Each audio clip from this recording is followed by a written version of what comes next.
Okay, and are they changing? They are changing. Hey, there we go. Okay, great.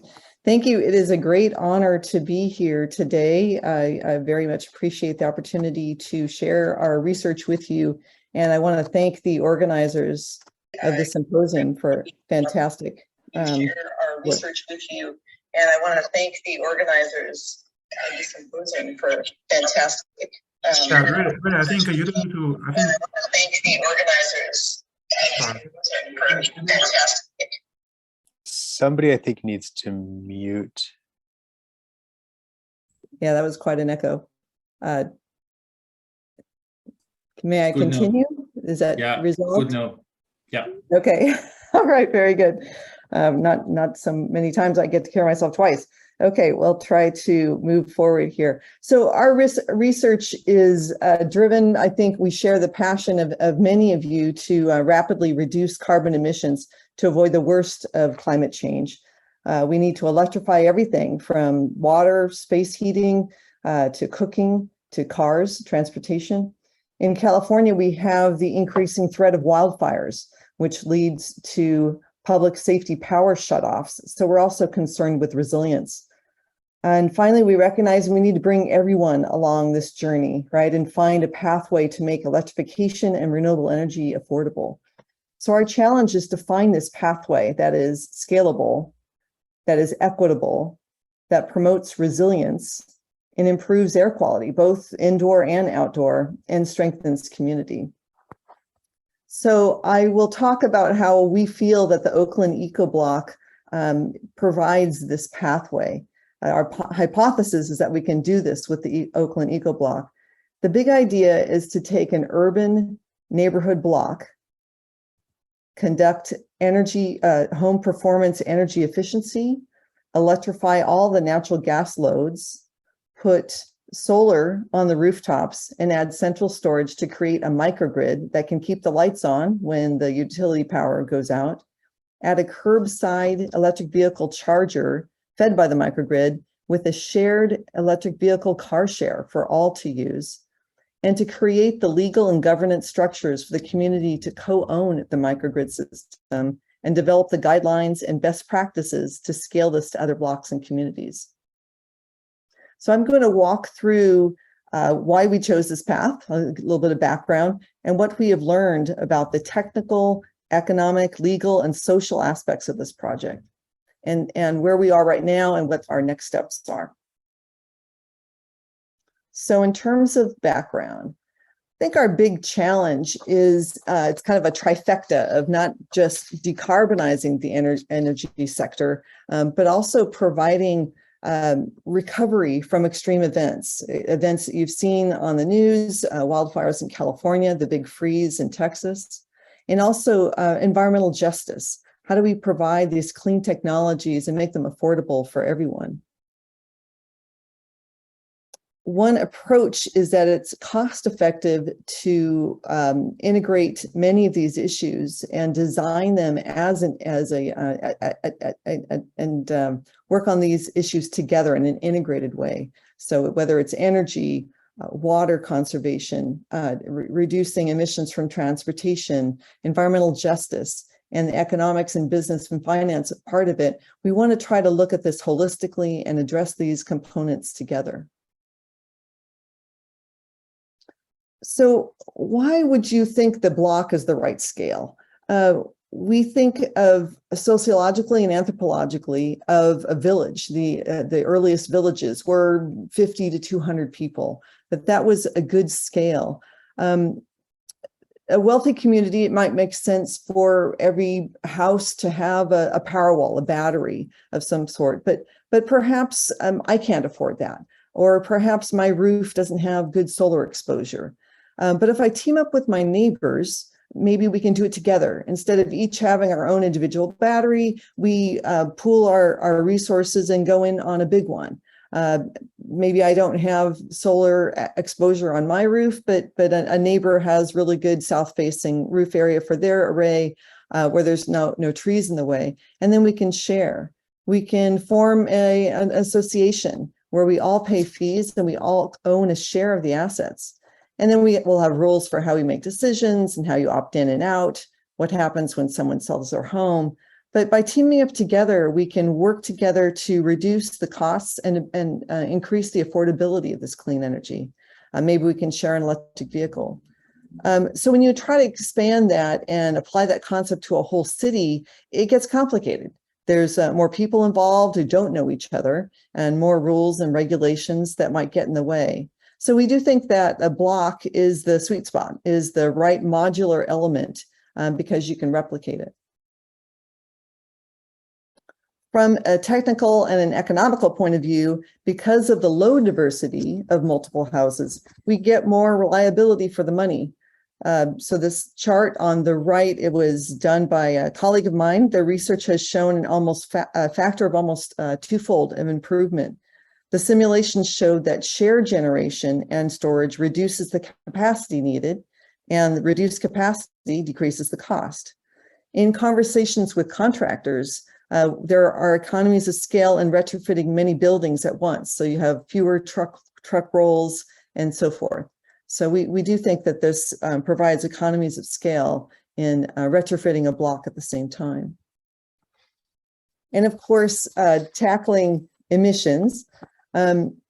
We are still looking for opportunities here. I think most of you have seen this type of graphic where it's annual global GHG emissions by end use, and quite a bit of it is for operating energy and embodied energy for emissions for buildings, emissions for buildings. With the EcoBlock, because we are focused on existing buildings, there's very little embodied emissions in some of the new equipment that we're providing, obviously the solar, but we're not constructing new buildings. So we're really focused on the operating energy for buildings. That's the piece of the pie that we're trying to tackle here, as well as transportation by trying to electrify the vehicles and providing clean sources of energy. We feel like we can try to address these issues.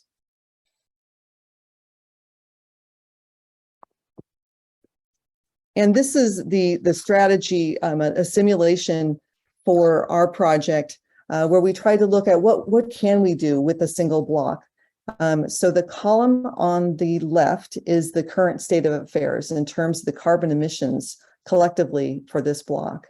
And the next column over, to 24% savings by just providing energy efficiency and electrification, right? Removing the natural gas sources of energy. And then the next column over, by providing electric vehicle, we're reducing the emissions due to electric vehicle. This is just by removing that second car and reducing the vehicle miles traveled by 33%. And then the final column there is by electrifying or providing a clean source of the electricity. So using solar energy to provide the electricity on the block, we get down to about 61% savings overall for the block. And you imagine over time, if we can get rid of that gas vehicle, we can get down to nearly zero for this block. So this is our goal over time. So this is our project. It's funded primarily by the California Energy Commission as one of their advanced energy community projects. Started about 6-7 years ago. With the first phase, there were 13 projects, which was a paper study looking at the feasibility, technically, economically, financially, policy-wise, and so forth. And now we are one of 4 projects who are in the implementation phase that we started about 2.5 years ago. In our review, we have yet to find a precedent at the block scale retrofitting urban residential single-family homes. We see a lot of microgrids that are at the rural areas or new construction, but not existing construction. So we feel like this is one of the unique aspects of this project. We also haven't found many that lets the homeowners, the community themselves, share, own, and manage the source of energy. I like what Therese said earlier about of, by, and for the community. Then this is exactly that. The ownership and the management will be through this nonprofit association and use the fees to pay for the insurance and operation and management O&M costs. So the intention is to build this first proof of concept and the first pilot, and to provide a guidebook to aid development of the next EcoBlock. It takes a team, a village, to put this project on. We are very thankful for our sponsors. We work very closely with the City of Oakland and also with the utility, PG&E, Pacific Gas and Electric, as well as the community choice aggregator, East Bay Community Energy. You see on the right, we have a great team of engineers, architects, lawyers, all kinds of advisors on energy assessment providers and legal and business advisors that support us in this project, and quite a team at Berkeley as well, and as the Lawrence Berkeley National Lab as helping lead the project. And probably the most important is the neighborhood themselves, the new association that has been developed that we're working with very closely on this project. We've split our research team into 8 different disciplines, spanning from energy, mobility, water, legal, finance, design, construction, urban planning, and the community itself. We have a community liaison. So with that, I'll dig into some of the details, starting with the technical details of the microgrid itself and other aspects such as mobility and water. So a key part is the community solar, the shared assets, including rooftop solar, a central battery, the curbside EV charger, a shared electric vehicle. And there's also stormwater management across the block and street-wide level landscaping. The poles and wires and electrical distribution is owned and operated by the utility. Now, microgrids can help the development and grid integration of renewables and electric vehicles. As I mentioned before, the community will co-own the solar and the central battery, the EV charger, but PG&E will own and operate those overhead wires. So the idea is that there's a central place on the block where we have that switchgear. The utility is operating normally, and the battery especially can provide support to the grid and provide grid services. When there is an issue, there's a power outage, then the utility can close that switchgear and this microgrid will island. Note that we didn't need full participation from everyone on the block. If people choose not to participate, then PG&E will merely turn off their power as if they were experiencing a power outage, just like everyone else in surrounding blocks. So now focusing on the homes on the block, we have 23 properties total. It's fairly dense urban or medium density, I suppose, at 4,000 square foot lots. The houses are single family, multifamily, range there from 850 square feet to 1,600 square feet. Most are 1 to 2 story wood frame construction. We have, at this point, we have 24 housing units and 1 commercial unit participating. So we're pretty pleased with that. And getting inside the homes, we're looking primarily at to improve air quality by removing natural gas services, replacing cooking, heating, water heating appliances, and using exhaust fans appropriately to mix the air and to exhaust air. Improving comfort by air sealing insulation, that's our home performance mechanisms, and electrifying, adding a heat pump space conditioning system. For switching to mobility, we are looking towards this curbside EV charger right there on the street, and having an EV car share. We're also looking for other e-mobility for the future, say e-scooters or e-bikes. And we've put out a couple of surveys to folks on the block, and the majority of the respondents said that they would get rid of a second car if they had access to a car share. Note that this is right on their block, something that they can walk to quite easily. So we were really pleased to see that great response. In terms of water, one of the things we did last November is we held a laundry to landscape workshop. And the idea is to send your laundry water out and into your yard to water your bushes, plants, and trees, to help kind of reuse that water and reduce stormwater waste, or to reduce water waste. And it also really helped to strengthen the community. We had 11 different folks from around the community come over with their shovels, and it was a great community building exercise. We also are looking at stormwater mitigation on the block, rainwater collection, and then landscape improvements on the curbside itself, and planting trees for shade and so forth. Now moving on into the legal details of the project. One of the ideas we had about the governance is that we needed we had a feature set that we were looking for. So we needed this entity, this governance vehicle, to be able to apply for permits, to make sure that these improvements, the solar and the battery, were improvements that ran with the land, right? We wanted to be able to levy dues, to cover the operation and maintenance and insurance, and perform and contract for these services, take out insurance policies, and so forth. We needed to be able to provide an exit strategy and an entrance strategy to permit people to leave, but also to be able to add additional members. We looked at a couple of different legal entities, such as cooperatives. We looked at, in California, the Community Facilities District. This is something that people use when they gather with their neighbors to fund a park or a swimming pool or something like that.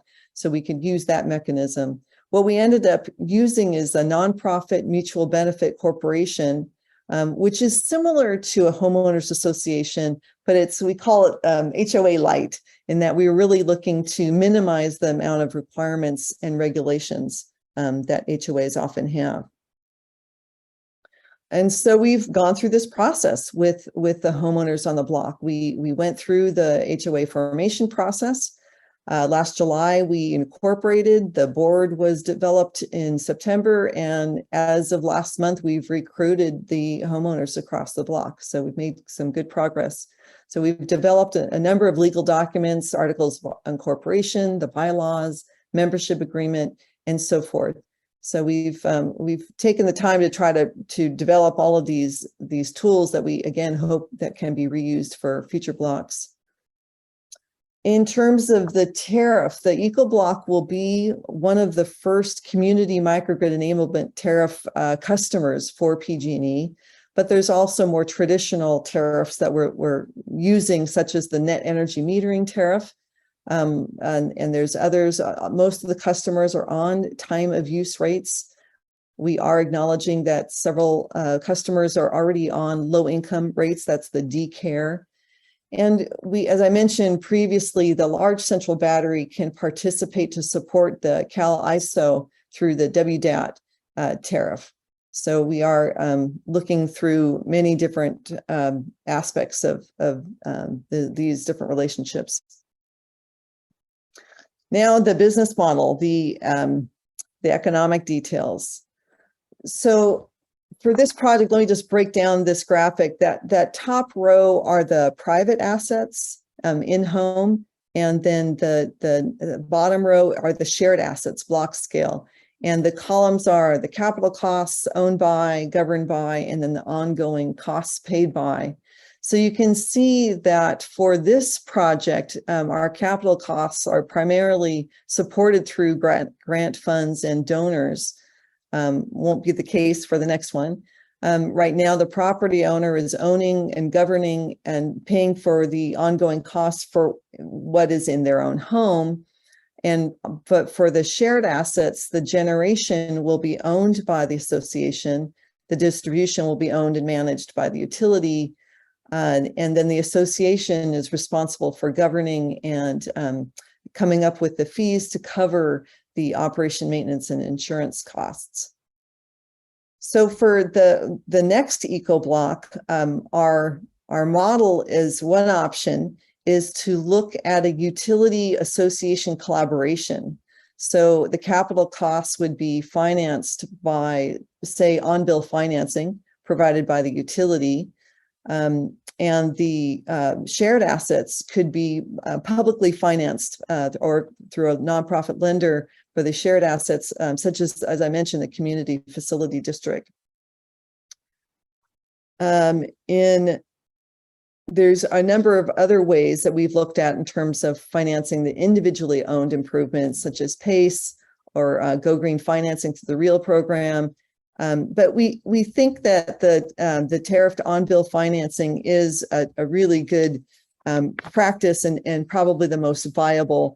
PACE has kind of fallen out of favor through unfortunate practices, and REAL is really an investor-owned utility territory only. So with the tariffed on-bill financing, the idea is that the utility is the lender and the customers pay it back via their utility bills. So it follows the property, not the customer, and it would work for both renters and folks with low credit scores. So the opportunities to finance the shared assets, we've looked at a number of different ways of doing this through nonprofit lenders, bonds, and so forth. Solar and storage is easier to finance than things like landscaping and stormwater management. Adding the microgrid element seems to throw off private lenders who want to see that they can get a return. So we're still looking at other alternatives there. And we think that packaging all the improvements together will be a better fit for bond financing, but the transaction costs might be prohibitive. So anyway, looking at all of these different issues, here's another model that we've been exploring, and that's the idea that the association and the utility would work with a third party, an energy as a service collaboration. So the difference here is that you lose the community ownership. We imagine that some communities might really want to own, and we imagine that there might be communities that really just want a third party to take care of it for them, so that they don't have to manage and govern the assets themselves. They would have a third party that would finance and own the major in-home upgrades, the energy generation, storage, and controls. So again, this is our second business model that we've been exploring. Now on to the social details. This is, I think, one of the most interesting parts, because a lot of the technology we're talking about here is not rocket science. There's going to be improvements to be made on this block, but the basic components of solar microgrids are commercialized. They're known. The hard part really is the people, the getting people and organizations working together. Certainly there are economic challenges, funding retrofits itself, the insurance costs and so forth, regulatory issues we've dealt with. The utilities aren't exactly happy sometimes about people getting together to generate their own electricity. But the social challenges have been, of note to us. I think there are at least 5 languages spoken on the block. That's quite a diverse neighborhood. There are people with great technical skills. There are people with lower technical skills. And so there's challenges in communication. There's a bit of a cultural gap too, I think, between research and real life. We need to understand the fear and mistrust of this community, how they feel about the university, how they feel about utilities, how they feel about white people coming in to their community. And so we really are working on building trust and learning to talk with them instead of talk to them. So with that, I'm going to go through I'm not going to go through all the details of the block selection criteria, but what we did was we put up an opportunity notice, worked really closely with the city of Oakland, the council members, to get the word out to blocks. We wanted the blocks to self-nominate themselves, to self-select.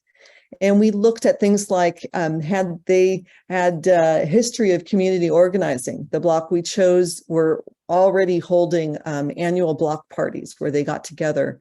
We wanted a single point of islanding. The block we chose was a cul-de-sac that worked out, not required, but in this case, it worked out pretty well.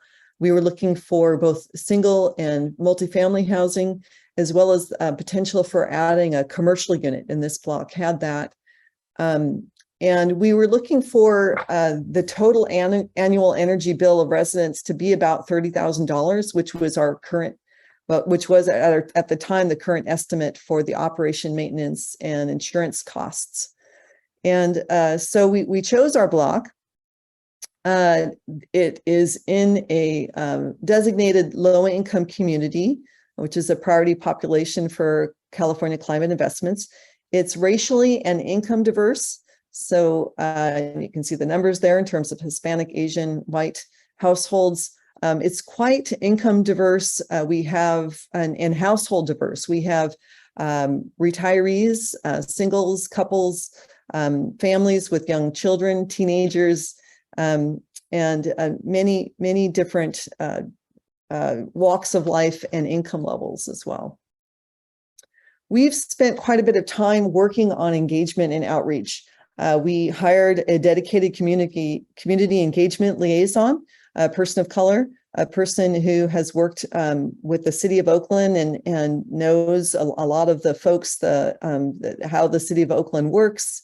And we have, even through COVID, we were meeting on the block in person. You can see our socially distanced circles there and wearing masks and so forth. We have a private webpage for the community. We put together a monthly newsletter. Really, we were working very hard to earn their trust and to work with them on the development of this project and the design, to really listen and engage. And so here's some of the pictures from some of the meetings we've had as we have these small groups to dig into some of the issues of the stormwater management plan. This is talking about the microgrid, and we had music and food at each of our meetings. I think that helped and got some pretty good response from folks on the block. Check out our webpage. We try to keep it fairly up to date in describing the project. These monthly newsletters, we tried to make them short, informative, engaging, colorful, to really get at some of these issues and to explain them. Not everybody knows what a heat pump is. And so how do we explain these new technologies in a way that comes across as engaging and encouraging people to learn? I learned a lot about utility poles and other aspects of the project myself. We have a blog where a blog digest that we publish to gather a lot of these articles and produce articles that we think are interesting not only to folks on the block, but the research community and other stakeholders.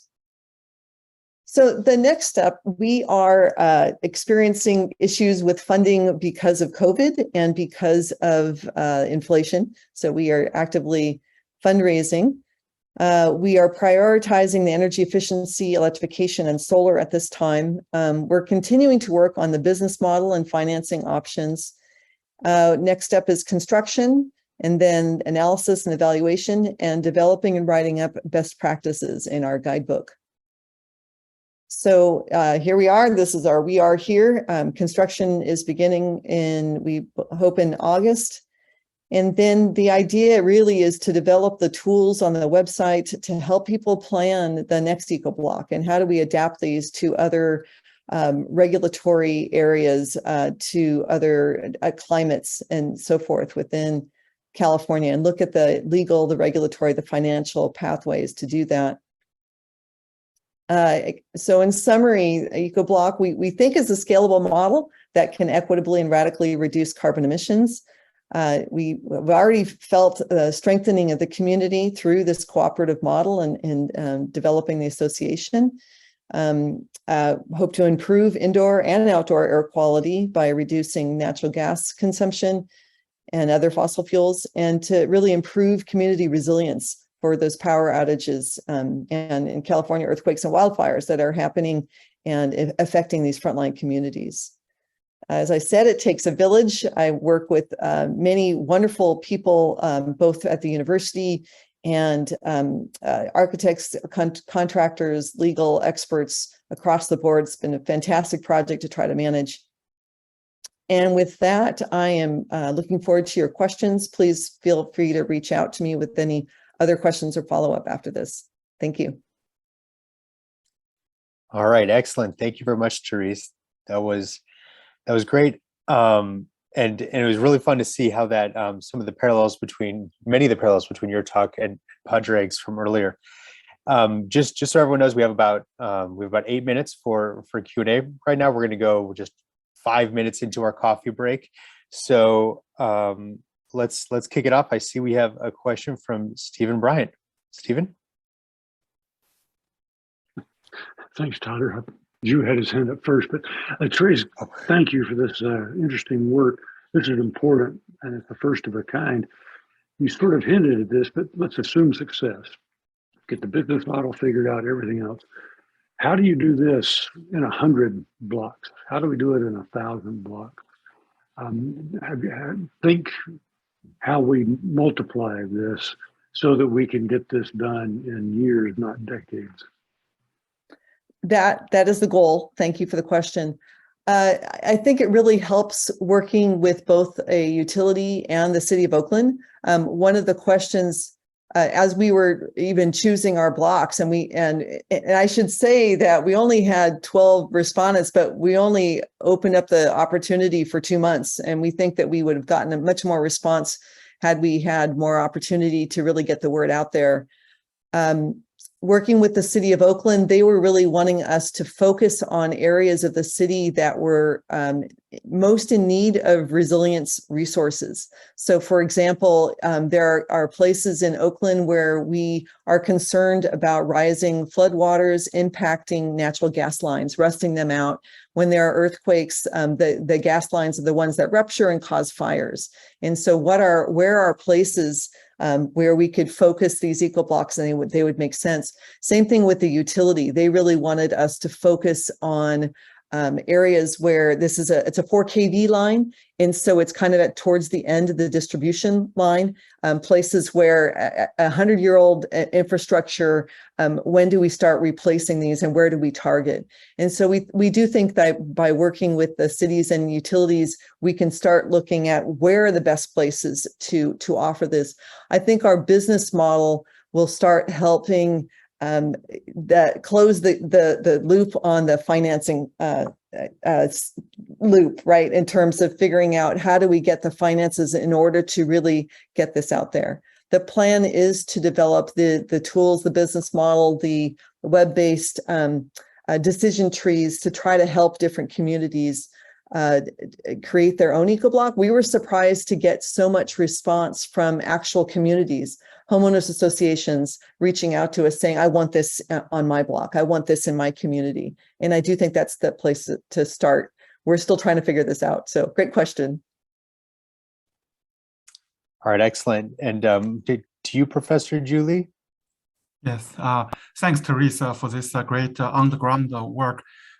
You've shown different scenarios of how much CO2 you would save, but could you talk about the embedded CO2 involved in different scenarios, and how many years that you can return to net zero to sort of return a profit on the CO2? I think my immediate response is that I don't know. I think that's something that we're still looking at. We do think that, so one of the areas that we're hoping to take on as part of the research is to do an embodied carbon calculation and to actually go into a couple of houses and look at the embodied carbon of the existing building, look at all the equipment that will be added, and to try to take all of that into account. So we have not completed that study yet. It is one of the pieces that we hope to do. So I'm sorry, I can't answer that question right now. Yeah, I think that's just a very important work, because you're dealing with real products and real construction, and sometimes I think it's difficult to do a very rigorous job. But nonetheless, I think your experience in sort of accounting for these and maybe coming up with some heuristics, I think will be tremendously valuable. Thank you. Yeah, really good point. Thank you. Thank you for that. One of the principals on the project, Larry Strain, is working with the group, the Architecture 2030 folks, in trying to develop a tool that can help with the carbon that embodied carbon calculation. So I think at least we have access to a good tool to try to get at these issues or the calculations. All right, excellent. Thank you for that answer. All right, we have Padraig with your hand up. Sorry, it's on mute. A quick question, Therese. Thank you very much for the presentation. It was really, really interesting. And I think some of your approaches and thinking kind of really resonated with us here. A question, one of our big challenges in a lot of places is that we found is that across the continent of Europe and beyond that is engagement with the utility. And, you know, I note that there is a community tariff in place for in EcoBlock. How did that happen? How is the utility so predisposed to the support of the EcoBlock and even to the point of actually giving them a preferential tariff? Yes, thank you. Really good question. I didn't talk about that background at all. The California Public Utility Commission has there is a program to and funding to encourage microgrid development across California. So I would say it's really driven by that. Maybe the utilities' hands were held to the fire a little bit in this, but that and it's a fairly new program. That's why I think we're going to be one of the first customers of it. So I think it's just. I think the CPUC sees the need for microgrids to help with resilience up and down the state because of our wildfires, because of the power outages. And so I think that's what drove the need for microgrids and this more decentralized renewable energy generation and storage to provide more resilience. So the regulator in some ways drove a lot of this. That's right. Yeah. That's right. Yeah. Thanks. Yeah, good question. All right, and we have a question coming in from the Q&A box from Islam. They ask, how are the microgrids regulated? And it doesn't specify like whether this is electrical engineering wise or politically, or what's some thoughts on that?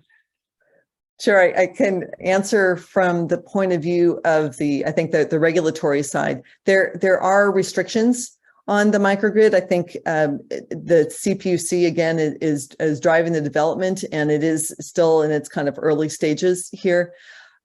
So there are quite a few regulations about how people can gang together and do this, right? There are certain rules, Rule 21 and others that pretty much drive a lot of the development. And one of the reasons why we are working with the utility so closely, our initial intention was to build a DC instead of alternating current, direct current backbone to the microgrid, and the utility did not like that.